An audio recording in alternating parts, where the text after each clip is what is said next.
the verses there. So parang di po ako nagbabasa sa nagbabasa din nakikinig, medyo mahirap siya i-absorb. So I will just read it so we can listen.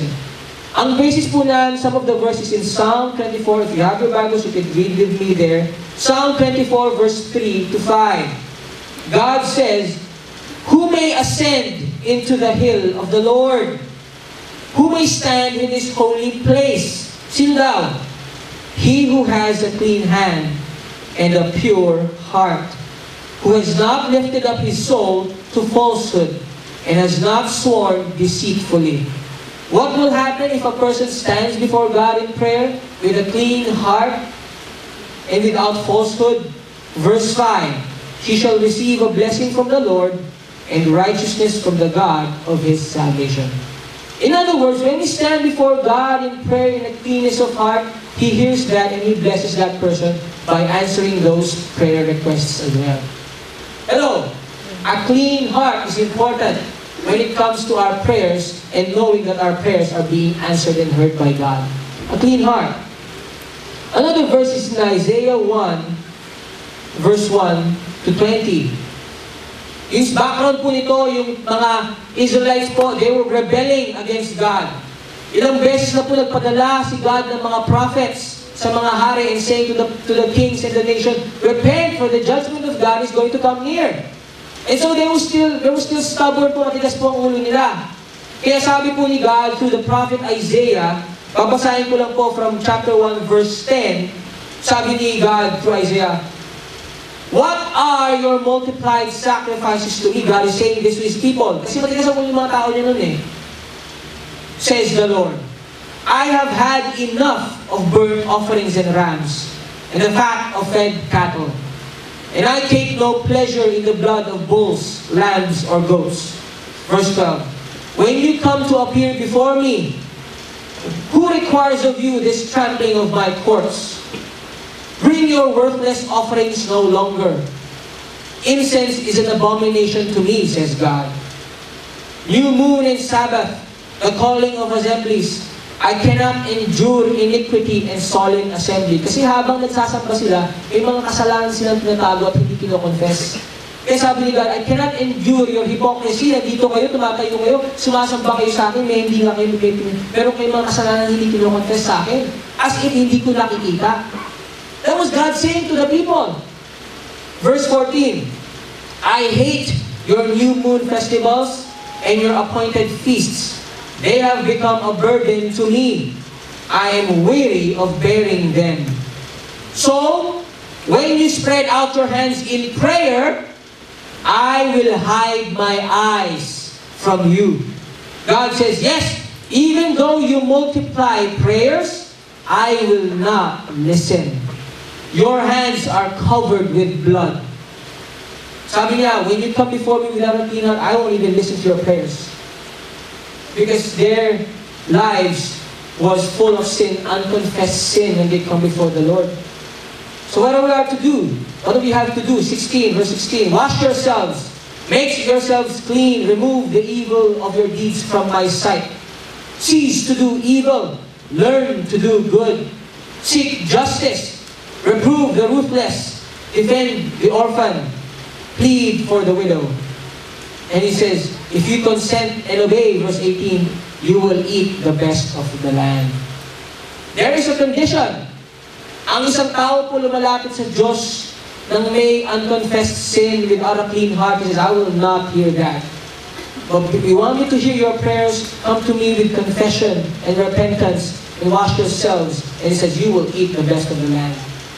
He says, "I will answer your prayer because you honor me, you honor my holiness, and you repent in humility." Therefore, one of the things that we can consider po when we are praying for anything this 2015 is a clean heart. That God hears the prayers of those who come to Him in humility, in reverence, in humble confession. Pangalawa po, obedience. Second thing that we can consider when it comes to answered prayer is obedience. If you could turn with me to Proverbs chapter 28.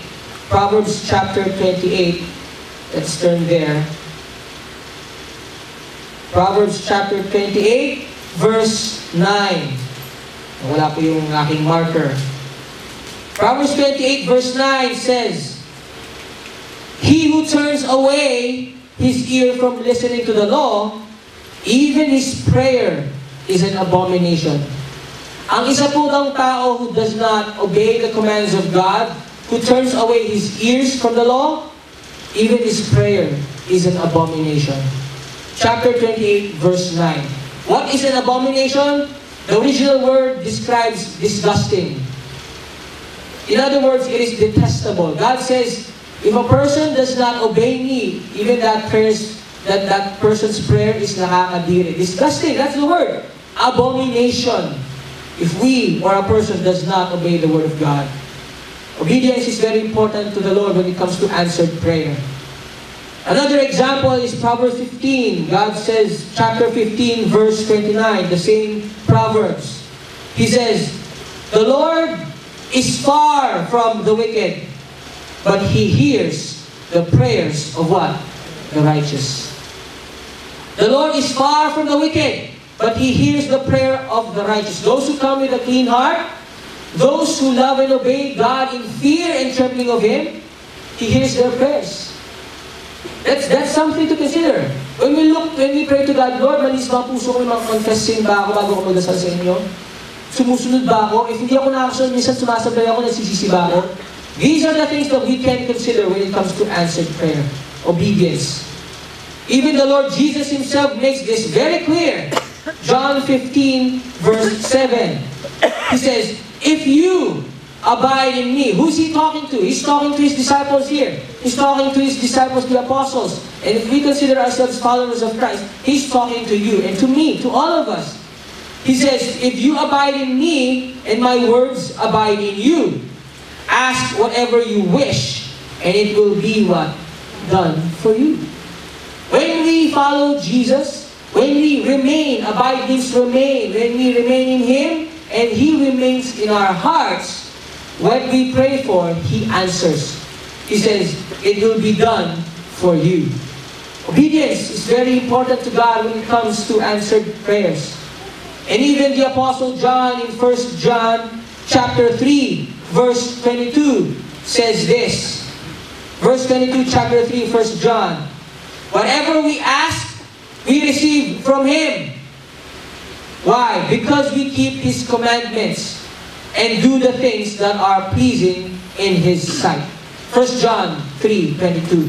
When we do what is pleasing to Him, when we keep His commandments, He says, whatever we ask, verse 22, we receive from Him. Think about that po, brothers and sisters. Ano po ba yung mga pinag-pray natin sa buhay? Problema or opportunities? When it comes to 2015, Jesus said, "If you abide in me, I abide in you, your prayers will be answered." John says, the Apostle John says, if we keep His commandments, if we please Him, He hears our words and our prayers.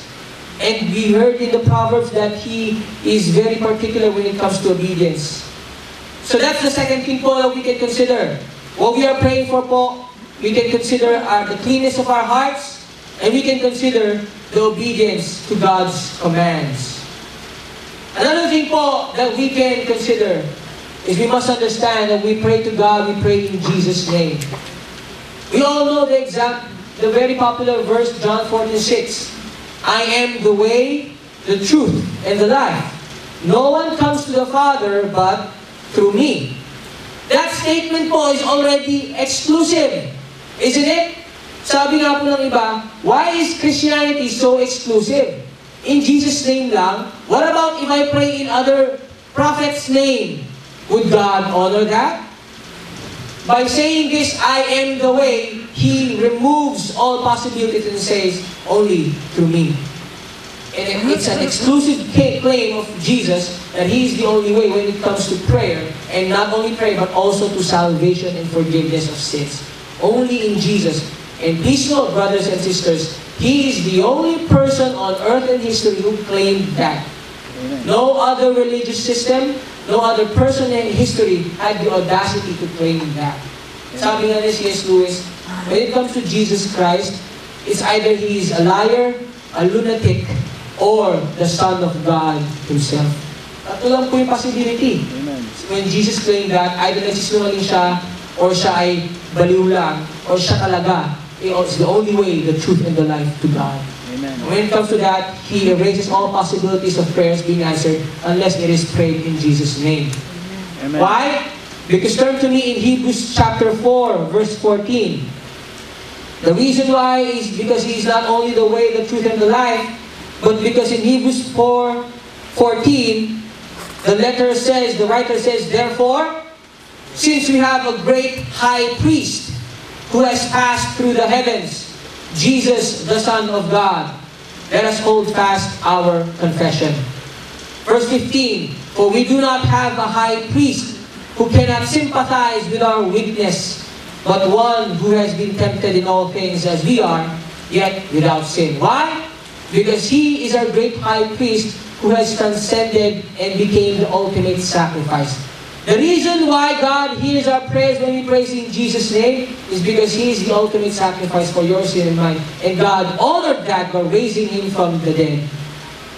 But one thing po, we must also understand, brothers and sisters, noong unang panahon, that's why Christ made it clear, when we say something about some person's name, we must understand that we must acknowledge and understand kung sino siya. Ibig sabihin, when we pray in Jesus' name, we must understand who He is. We must believe in why He said He is the Son of God.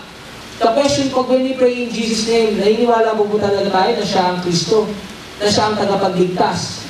Because a lot of people use Jesus' name just parang attachment lang sa dasal in Jesus'